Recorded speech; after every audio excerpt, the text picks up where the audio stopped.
Alexandre, bonjour. Salut Pierre. Aujourd'hui, on va se poser la question de l'identité personnelle, de ce qu'on appelle dans le langage familier le moi. Donc pas le moi au sens freudien de la synthèse du surmoi et du ça, mais le moi à un sens premier, c'est-à-dire qui suis-je, mon identité, ma personnalité. La question centrale qu'on se pose, c'est est-ce que le moi est personnel ou social? Premier exemple, j'arrête un jeune adolescent dans la rue, il a les cheveux verts, une veste cloutée, des bagues, un t-shirt de hard rock. Je lui demande quelle est son identité, qui il est, et il me répond « Je suis un punk à tendance gothique ». Qui est-ce qui parle là? Est-ce qu'il s'est construit un moi pour lui ou un moi pour les autres? Est-ce que c'est son moi authentique ou son moi social?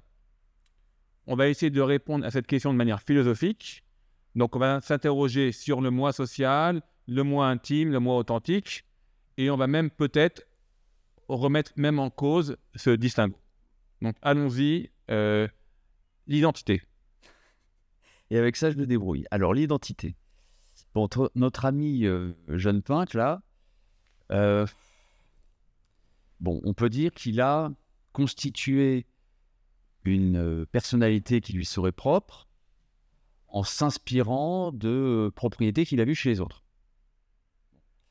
Et on pourrait dire que peut-être que si ces propriétés lui ont plu, c'est qu'il y a déjà, avant cette apparence sociale qu'il affiche, un moi qui serait personnel, privé, et qui se retrouve dans l'attitude punk ou je sais pas quoi. Un moi qui aurait été déjà enclin par rapport à d'autres personnes d'être attiré par cette apparence sociale. Oui, et à vrai dire, je pense que c'est le cas. Mais il faut, avant de développer des arguments pour défendre cette thèse-là, il faut bien reconnaître que l'intuition ou le sentiment d'avoir l'intuition qu'il y a en nous un moi privé, un moi personnel, authentique, comme tu l'as dit, qu'on pourrait distinguer du moi social, cette intuition est très forte. On a tendance, et le sens commun a tendance à faire cette distinction. Et même quelqu'un comme Montaigne, qui est pourtant très sceptique, peut-être va dans ce sens-là, encore que, et c'est ton exemple du jeune punk qui m'y fait penser, lui, d'après ce que j'ai compris, il a tendance à distinguer comme ça le moi tel que les autres le voient et le moi intérieur tel que je le ressens. Et il nous dit que les deux sont insaisissables. Là, oui, il est sceptique. Alors, pourquoi le moi social est insaisissable? Parce qu'en fait, il n'est que la pseudo-cohérence de ce que les autres voient de moi. Or, ce que les autres voient de moi, c'est seulement ce que je veux bien leur montrer. C'est une sorte de masque, de rôle que je joue. Et quant au moi personnel intime, il serait lui aussi insaisissable parce que toujours temporalisé. Il s'inscrit dans le temps. Ce qui ferait de lui un passage, pas un être fixe que je peux identifier, dont je puisse exactement cerner les contours, mais plutôt quelque chose de fluctuant. C'est quand Montaigne dit la différence qu'il y a entre moi et moi d'un jour à l'autre, c'est la différence qu'il y a entre moi et un animal. C'est-à-dire que le moi est insaisissable parce que la nature humaine est changeante. Oui, d'accord, c'est comme ça que je comprends. Et en même temps, il dit, et là, il arrête d'être sceptique, il est même fidèle plutôt à Platon, aux stoïciens, à un idéal de maîtrise de soi antique. Il dit que le moi peut se constituer à condition de se discipliner soi-même. C'est-à-dire que je peux me connaître, moi personnellement, je peux saisir mon vrai moi, mais à condition d'être quelqu'un. Et je ne suis quelqu'un que si je parviens à me gouverner. Parce que sinon, je me disperse. Je me disperse, comme tu l'as dit, dans des faits et gestes sans cesse changeants, dans des pensées toujours multiples et variées. Mais pour me constituer comme une personne, il faut que je sois une personne. Il faut que je m'unifie. Et ce n'est possible que si j'arrive à régler ma vie en me disciplinant, c'est-à-dire en la normalisant, en suivant une loi dont je suis moi-même l'auteur. C'est ce qu'on appelle le gouvernement de soi par soi, la maîtrise de soi. Après, j'aurais envie de te dire, comment on peut être quelqu'un sans avoir développé un moi au préalable par rapport à l'argument de Montaigne? Oui, et la question, c'est quelle serait la nature de ce moi préalable? Voilà. Alors là, métaphysiquement, si je puis dire, ce moi préalable, ce serait quelque part le support de nos différentes qualités. Donc, nos qualités sont changeantes, mais c'est toujours moi qui suis tantôt amoureux, tantôt haineux, tantôt joyeux, tantôt triste, tantôt agissant et tantôt me reposant. Bon, c'est toujours moi. Et ce moi ne serait que donc le support de mes qualités, c'est-à-dire quelque chose qui aurait, disons, 3 caractéristiques. L'unité, l'identité et même la causalité. Là, je te fais le portrait robot du moi comme entité métaphysique, qui serait le support des qualités. Alors, l'unité, pourquoi ? Parce qu'il est indivisible. Et souvent, les métaphysiciens qui plaident en faveur de ce moi métaphysique, ils disent que cette unité ne peut venir que de l'introspection que nous faisons, que de l'observation de ce moi grâce à notre conscience, la conscience étant la faculté d'observer les phénomènes intérieurs, parce que quand j'observe le monde extérieur, je ne vois pas cette unité. Les choses autour de moi sont divisibles. Or, je m'éprouve comme indivisible. Ça, c'est l'unité. Même chose pour l'identité. Comme Héraclite, on peut considérer que le monde extérieur est sans cesse changeant. Des fois très lentement, mais même si c'est très lent, ça change. Les choses évoluent, il y a l'usure du temps. Donc d'où me vient l'idée d'identité, c'est-à-dire de quelque chose qui demeurerait identique à lui-même à différents moments du temps. Et simplement parce que j'ai observé en moi quelque chose qui demeure identique. Ce serait le moi. Et même chose pour la causalité. Et là, je vais reprendre l'argument de Jung. Jung disait, on a tendance à voir dans le monde extérieur de la causalité. Mais en réalité, on ne voit pas la causalité. Pardon. On a tendance à penser qu'il y a de la causalité dans ce qu'on voit, mais en réalité, on ne la voit pas, la causalité. On ne voit que les phénomènes se succéder. Et l'habitude de voir B succéder à A me fait penser que finalement, A doit être la cause de B. Mais la causalité, je ne la vois pas. Je vois que la succession. Mais pourquoi est-ce que je projette cette causalité dans ce qui n'est que de la succession perçue ? Parce qu'en réalité, d'après ces métaphysiciens, je sens bien qu'il m'arrive d'être la cause de mes actions. Avec plus ou moins de fermeté, je suis plus ou moins volontaire, mais il m'arrive d'être la cause de mes actions. Donc, ces 3 caractéristiques, unité, identité, causalité, je les attribue au moi et je ne les découvre que par introspection, c'est-à-dire que grâce à l'observation que je fais en conscience de ce moi. Est-ce que tu es convaincu par ces arguments ? Tu es en train de dire quoi ? Que cette introspection dont tu parles, c'est ça le moi ? Ah non, c'est ce qui permet d'observer le moi. D'accord. Et de découvrir les propriétés dont je viens de te parler, et ce qui permet aussi de comprendre l'interprétation de Montaigne que je t'ai proposée. Je ne découvre qui je suis qu'à condition d'être quelqu'un, et je ne suis quelqu'un que si je me suis unifié en me gouvernant moi-même. Mais ça n'est possible que si le moi est doté de causalité. À condition, si tu veux, ce n'est possible qu'à la condition de pouvoir être cause de moi-même. D'accord ? Donc ce serait cette entité métaphysique, ce moi identique et doté de causalité, qui garantirait de pouvoir devenir qui je suis. Par exemple, le jeune pin que tu as décrit, ou par exemple un sage sur le modèle stoïcien, à la sauce Montaigne, voilà. Ça veut dire quoi, être cause de soi-même ? Ça veut dire que je suis doté de liberté. En fait, on sent bien que les partisans de ce moi privé, métaphysique, dont je viens de parler, c'est ceux qui prisent une conception morale de la vie. C'est-à-dire une conception de la vie dans laquelle nous sommes doués de liberté au point d'être responsables de nos actes et même de nos intentions. Ouais, juste pour comprendre, je vais faire peut-être comme faisait Hegel, je vais essayer de penser au contraire pour essayer d'arriver à la vérité. Les gens qui ne croiraient pas en ce moi privé, souverain, ils croient à quoi donc ? Comment on peut ne pas y croire à ce moi-là ? Ça voudrait dire quoi ? Ça voudrait dire que... C'est des partisans de quoi ces gars-là ?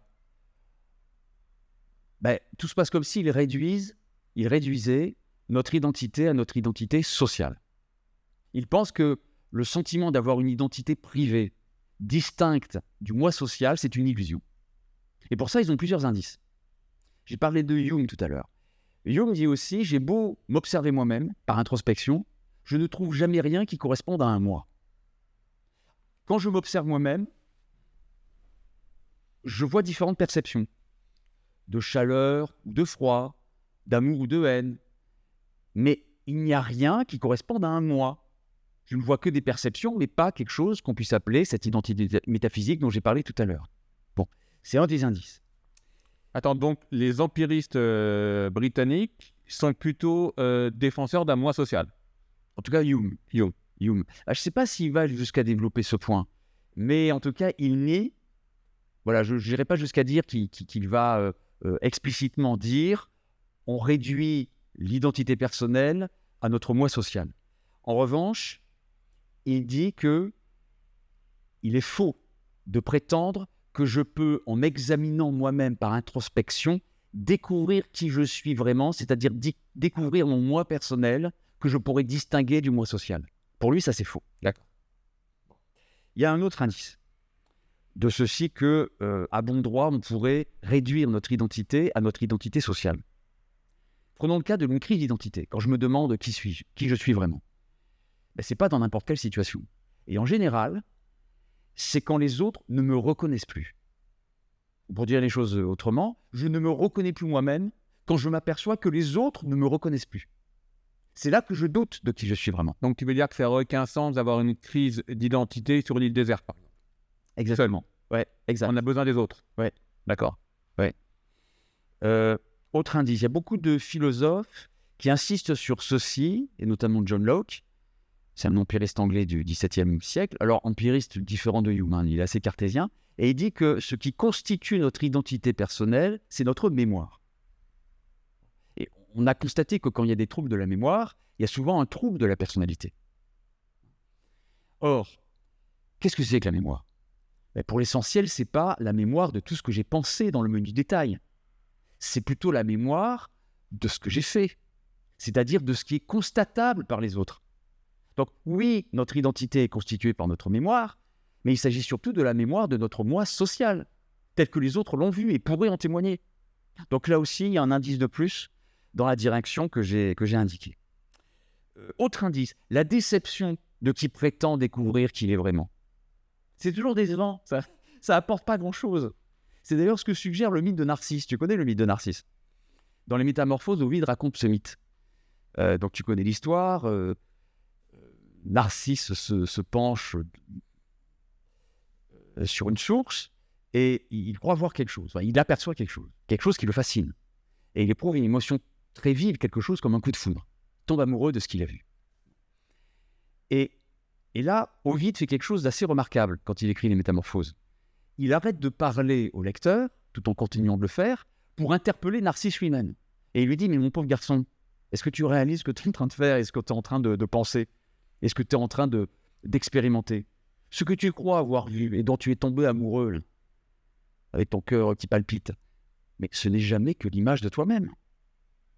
D'abord, ce n'est que ton propre reflet, et ce n'est même qu'un reflet. C'est rien. Et comment réagit Narcisse ? Il fond en larmes. Il fond en larmes. Donc, tu veux dire que quand on part à la recherche de soi-même, on est souvent déçu. Ouais. C'est-à-dire que les gens qui te disent j'ai besoin d'un moment d'introspection, de me retrouver seul, de réfléchir, de m'isoler, de partir 3 jours sur une île, quand ils reviennent, généralement, ils sont déçus. Je pense qu'ils ont surtout besoin de se reposer. Ils ont surtout besoin de changer de contexte, parce qu'il y a un contexte qui les oppresse pour une raison quelconque, et voilà, ils changent d'air et ça va mieux. Mais est-ce qu'à cette occasion, ils ont pu aller mieux parce qu'ils se seraient retrouvés au sens où, par introspection, ils auraient mieux connu et mieux su qui ils sont vraiment ? Non, là, on se raconte des histoires. Je pense qu'on se raconte des histoires. Quand je dis que je me connais bien moi-même, ou que je connais bien quelqu'un d'autre, qu'est-ce que je dis, en fait ? Je dis que j'ai repéré chez lui un certain comportement. Je sais que dans telle situation, il se comporte comme ceci, parce que je l'ai vu plusieurs fois. C'est ça, bien connaître quelqu'un. Et c'est ça, bien se connaître soi-même. Je sais que dans telle situation, je me comporte d'une certaine manière. Mais un comportement, encore une fois, qui est constatable par les autres, dont les autres peuvent témoigner. Donc, il s'agit toujours de reconnaître son moi social. Qui m'est constatable et qui probablement m'est familier, je dirais. Oui, on a besoin que les choses soient familières pour les comprendre et les accepter. Oui, mais familière, ça veut dire que j'y suis habitué. Ouais. Ça veut dire que j'ai repéré une répétition, un comportement répétitif, un rôle. C'est comme un rôle qu'on joue, mais un rôle social, forcément. Est-ce que quand on parle d'identité, il y a un pont avec le cogito de Descartes ? Bah oui. Ouais, mais là, ça nous emmènerait très très loin. Le cogito de Descartes, le fameux « je pense donc je suis », il va dans le sens d'un moi qui serait identique à lui-même et cause de lui-même. Voilà. Bon, tu veux peut-être que je développe un peu là-dessus. Bon, disons ouais. très très rapidement. Bon, alors la démarche de Descartes, c'est de trouver une vérité absolue, parce que son modèle de connaissance, c'est les mathématiques. En mathématiques, j'avance de manière démonstrative, de certitude en certitude. Et il se dit que dans toutes les sciences, autres que les maths, et dans toute entreprise de connaissance, il faudrait faire comme sur le modèle mathématique. Donc, avancer de vérité en vérité, ça implique de partir d'une vérité première. Une vérité qui serait absolument certaine. Et pour partir en quête de cette vérité absolument certaine, il va pratiquer ce qu'on appelle un doute hyperbolique. Ça veut dire qu'il va douter volontairement et méthodiquement de tout. Alors, c'est une dinguerie, hein, c'est une expérience de pensée. Il va jusqu'à douter, ou feindre de douter vraiment, d'être un corps, du témoignage de ses corps. Il va jusqu'à douter que 1 + 1, ça fait 2. Parce qu'il va se dire, peut-être qu'il y a un malin génie qui me fait croire qu'1 + 1 = 2, mais en réalité, ce ne serait pas le cas. Bon. Et il découvre, alors même qu'il doute de tout, qu'au moment même où il pratique ce doute volontaire et méthodique, il y a une idée qui résiste. C'est que pendant qu'il doute, il est en train de penser et que nécessairement pour penser, il faut qu'il existe. Je suis, j'existe, écrit-il dans la méditation, c'est la méditation seconde. Je suis, j'existe est une proposition qui m'apparaît nécessairement vraie toutes les fois que je la prononce ou que je la conçois en mon esprit. Et là, il pense détenir sa vérité première. C'est-à-dire qu'il découvre qui il est, mais surtout la nature de ce qu'il est. Que suis-je ? Un esprit. C'est-à-dire une chose pensante dont la nature n'est que de penser. Et là-dessus, il fonde la science moderne, c'est-à-dire la distinction, là je vais très très vite, je suis navré, la distinction entre l'esprit et la matière, l'âme et le corps. C'est-à-dire que pour lui, il y a un dualisme radical entre deux substances hétérogènes. La matière n'a rien en elle de spirituel et l'esprit n'a rien en lui de matériel. Alors évidemment, ça a l'air un peu bébête comme ça, mais c'était important, en tout cas c'est important dans l'histoire des idées, parce qu'il faut se souvenir que durant des siècles, la science physique, en terre chrétienne comme en terre d'islam d'ailleurs, était d'inspiration aristotélicienne. On avait une vision aristotélicienne du monde. Or, Aristote interprétait le mouvement des choses naturelles comme ceci. Il pensait que dans les choses, il y a une tendance à retrouver un lieu naturel. Bon, les corps graves sont attirés par le bas, les corps légers comme la fumée par le haut, bon, et les choses sont animées d'une tendance. Mais une tendance qui ressemble un peu à un trait psychique. C'est comme un désir, c'est comme la volonté de rentrer dans son lieu naturel. Or, Descartes prend acte que la science moderne, avec Copernic, Galilée, etc., il prend acte que la science moderne cesse de pratiquer cet anthropomorphisme, c'est-à-dire de prêter une forme humaine à ce qui n'est pas humain, de prêter aux choses matérielles une tendance, c'est-à-dire des traits de caractère psychologiques. Descartes, bien sûr, il ne raisonnait pas comme ça, mais il serait plutôt du côté d'un moi authentique ou personnel. C'est assez compliqué, là tu me poses une colle. Alors, disons que sa méditation métaphysique peut alimenter la thèse du moi un identique et cause de lui-même dont j'ai parlé tout à l'heure. Mais en même temps, c'est... Comment dirais-je le moi dont il nous parlerait dans son cogito, c'est quelque chose de tellement abstrait qu'il est universel, en fait. C'est une expérience que chacun peut faire à son compte. Et on s'éloigne un peu de notre problème qui est celui de savoir si on a le droit de distinguer un moi personnel, authentique, réel, d'un moi social. Et puis en même temps, tu sais, ça me permet juste de préciser que dans l'histoire des idées, très souvent des penseurs sont importants, pas seulement par ce qu'ils ont dit, mais aussi et peut-être surtout par l'interprétation qu'on en fait. Ouais. Voilà. Bon, ça n'a pas l'air de te passionner. Non, je ne suis pas du tout ironique, c'est vrai que ça me semble très très juste. Mais déjà, la dernière fois... Les mecs disent des trucs puissants, mais et c'est réinterprété à l'infini, et tout d'un coup, ça revêt beaucoup de significations qui n'avaient même pas été envisagées par le créateur de l'idée. Oui, exactement. Et le cogito de Descartes en est là, en fait. C'est-à-dire que dès le XVIIIe siècle, l'idée de fonder métaphysiquement la science, on s'en fout, c'est déjà complètement obsolète. D'autant plus que la méthode scientifique, elle n'est pas du tout métaphysique à la sauce Descartes. C'est-à-dire qu'on ne s'inspire plus des mathématiques. On a compris qu'il fallait faire des expériences. Quand on faisait de la physique, de la chimie, de la biologie, ça passe par l'observation des phénomènes, etc. Donc on n'est plus du tout sur le modèle cartésien.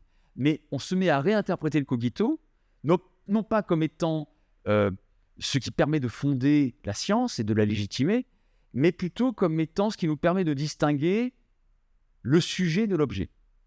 L'objet, c'est quelque chose qui n'est pas doté d'autonomie, c'est-à-dire que tous ces mouvements lui viennent de l'extérieur, et le sujet, lui, il serait capable d'autonomie.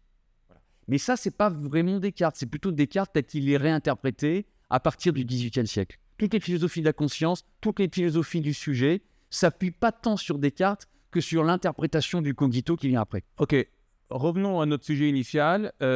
Toi, Alex, en fait, identité sociale, identité personnelle, c'est quoi la thèse que tu défends? Ce serait plutôt que notre identité personnelle se confond en fait avec notre identité sociale. Et pour reprendre l'exemple du jeune homme de tout à l'heure, finalement, notre identité est de toute façon une identité d'emprunt. Et c'est pas grave. On est tous des PNJ et c'est pas grave. Des PNJ, personnages non jouables. D'accord. Bon, c'est une expression. Du jargon de philosophe, ouais. Ah, pas du tout. Non, c'est plutôt Du théâtre. Non, c'est chez les jeunes gens. Les jeunes gens. Mes élèves peuvent parler comme ça. Alors, c'est assez péjoratif. On dit ça pour discréditer certaines personnes. Le personnage non jouable, c'est celui qui n'a pas de personnalité, quoi. C'est celui qui répète le politiquement correct, etc. Bon. Mais on est obligé d'emprunter nos propriétés à quelqu'un d'autre. Je veux dire par là que même les psychologues admettent que c'est normal à l'enfance et même à l'âge adulte. Sinon, on se disperse dans des pensées. Qu'est-ce que c'est que constituer sa personnalité pour un enfant, sinon imiter les adultes qui s'occupent de lui et qui l'entourent, et surtout ceux qui l'impressionnent. Il va ressembler à papa, à maman, à la nourrice, à ceux qui nous veulent du bien, à ceux qui s'occupent de nous, et on adopte par imitation leur manière de parler, leur manière de penser, leur manière de marcher, etc. Nous sommes de grands imitateurs. Donc notre identité est essentiellement une identité d'emprunt. Là, je fais un pont avec la fameuse thèse de René Girard. René Girard va dans le sens d'une critique de l'autonomie du moi. Il pense que c'est une illusion. Et pour lui, le fait majeur qui montre que l'autonomie du moi est une illusion, c'est que notre propre désir, nous l'empruntons au désir des autres. En tout cas, au désir d'un autre qui nous fascine et à qui nous aimerions bien ressembler. Et en fait, si on a du mal à désirer tout seul comme un grand, c'est tout simplement parce que, avant même qu'un autre nous indique ce qu'il y aurait à désirer, il n'y a pas en nous de désir, c'est-à-dire qu'il n'y a pas en nous d'entité autonome qui pourrait choisir ce qu'elle va désirer. Il n'y a pas de moi personnel. Lui, il dit même que le désir est pathologique, que le désir est toxique, René Girard. Ah, j'ai pas lu ça. Alors aussi, dans la violence mimétique, c'est ce qu'il raconte. C'est qu'on désire d'une manière un peu toxique forcément ce que désire autrui.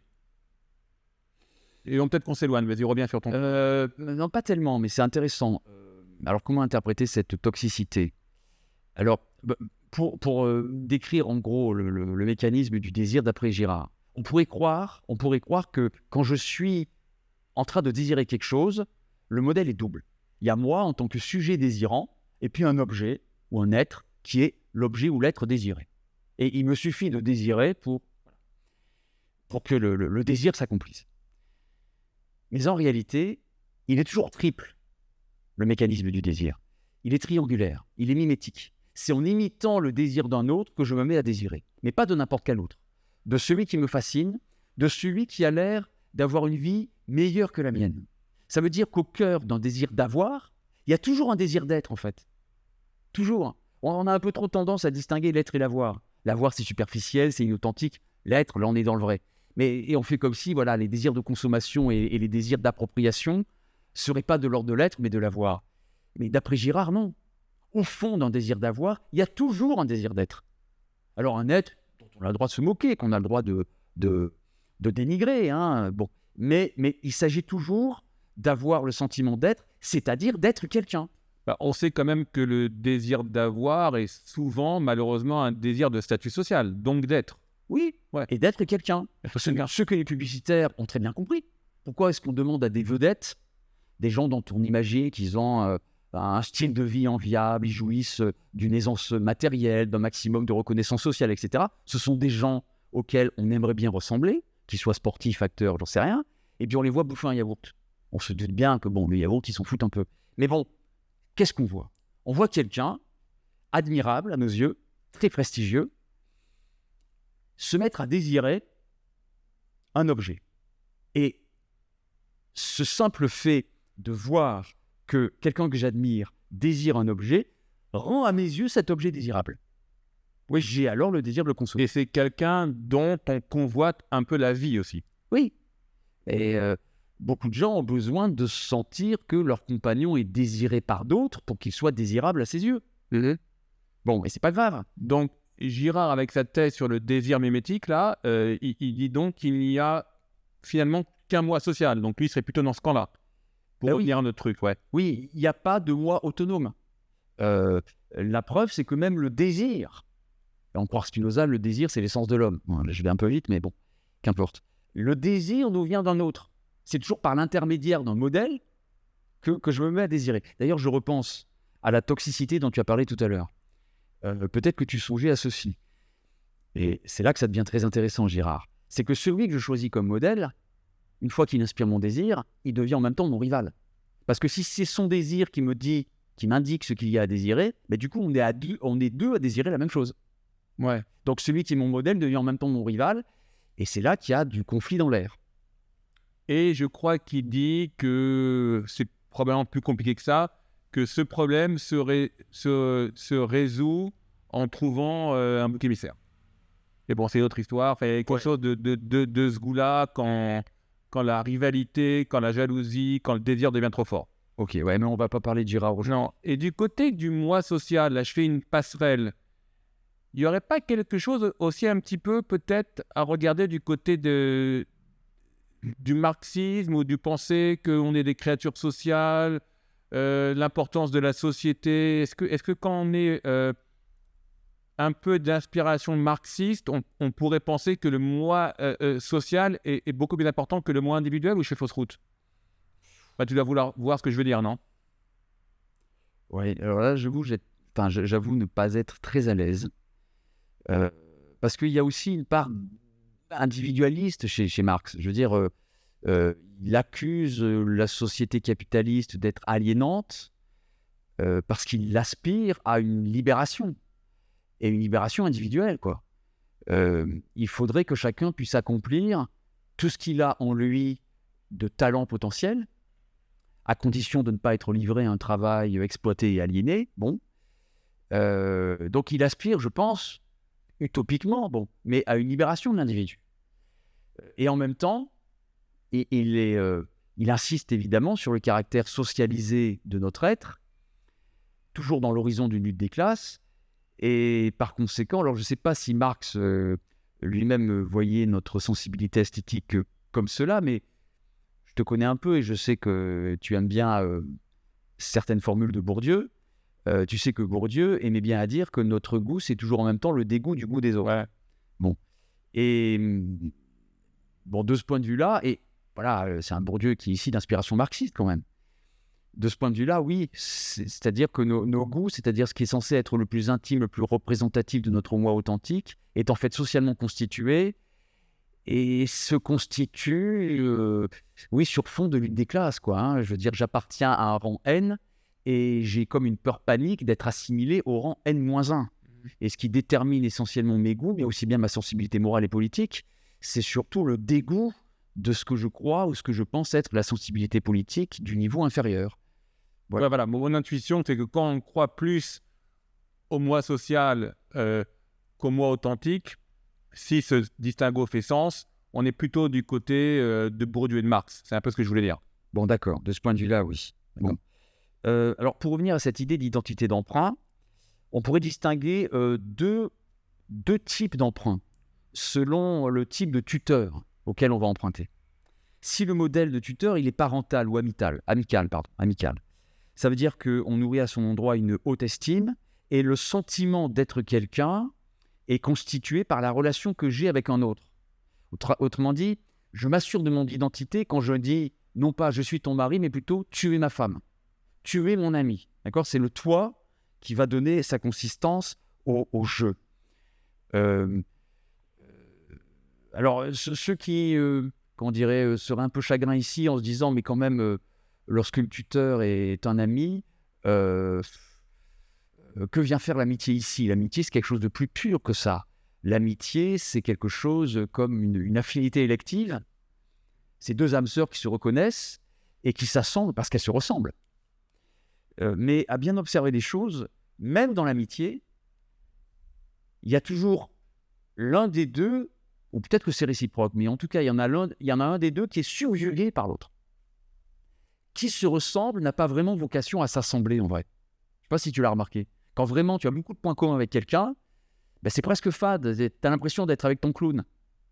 Il n'y a pas de lien amical qui voit le jour ici. Je ne l'ai pas trop remarqué. Tant que je peux parler de musique et de cinéma, ça me garde. Bon, alors, si l'emprunt se fait dans le cas de l'amour, c'est-à-dire que mon tuteur est celui que j'aime, ben, même chose. C'est parce que je suis aimé que j'ai le sentiment d'être quelqu'un. La formule, ce serait « je suis aimé, donc je suis ». Donc l'amour ici serait un don de soi, mais pas où on l'entend spontanément. Ce serait littéralement, grâce à l'amour, mon identité m'est donnée. D'où la crise d'identité après la rupture du lien amoureux. Ça me fait penser à la phrase de Sartre, aimer, c'est le projet d'être aimé. D'accord. Bon, alors tout ça pour dire que alors ça fait déjà pas mal d'indices qui vont dans le sens de la thèse selon laquelle un moi personnel distinct d'un moi social serait une illusion et au fond, notre identité se confond avec notre identité sociale. J'aimerais faire valoir encore quelques arguments. Faire remarquer d'abord qu'il est très difficile et sans doute même impossible de s'observer soi-même par introspection. C'est comme si des lunettes étaient capables de s'observer elles-mêmes. Il y a un truc qui ne va pas ici. On manque de distance avec nous-mêmes. Deuxième chose, la fameuse introspection, l'examen de soi-même, qui est censé nous rendre capables de nous découvrir nous-mêmes. En fait, c'est un exercice assez narcissique qui se complaît dans une certaine image et qui a un côté aussi exhibitionniste. Tu sais, ça te fait penser aux entretiens confessions que peuvent accorder les stars.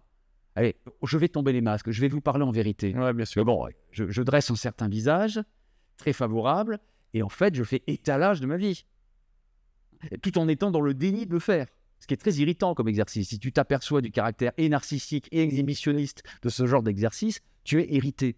Comme Pascal disait que un esprit boiteux est très irritant et plus irritant qu'un esprit boiteux, qu'un homme boiteux. Pourquoi ? Parce que l'homme boiteux, il se rend bien compte que c'est lui qui boite et que c'est les autres qui marchent droit. Tandis que l'esprit boiteux, lui, il est persuadé que c'est les autres qui zigzaguent alors que lui va tout droit. Donc il est dans l'incapacité de se rendre compte de son caractère boiteux, Ouais, ce qui le rend... Qui décide qui est boiteux Ce qui le rend très irritant. Oui, bon, ça c'est une autre question très compliquée, j'en sais rien. Je ne sais pas, Pierre, je sais pas. Autre argument. Le moi personnel, s'il existait, serait quelque chose de singulier. Or, pour le dire comme Aristote, il n'y a de science que du général. On ne connaît que des généralités. C'est-à-dire que connaître une chose, c'est lui attribuer des propriétés, mais des propriétés communes, partageables avec d'autres choses. Or, la singularité d'un moi, c'est comme la saveur d'une fraise. C'est indescriptible. Ou alors, tu peux dire, ça ressemble à ceci, ça ressemble à cela. Tu commences à distribuer des propriétés communes, partageables parce que partagées et constatables par tout le monde.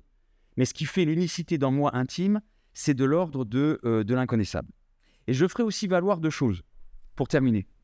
D'abord, la connaissance de soi serait inutile et, comment dirais-je, elle serait inutile parce que l'identité sociale suffit.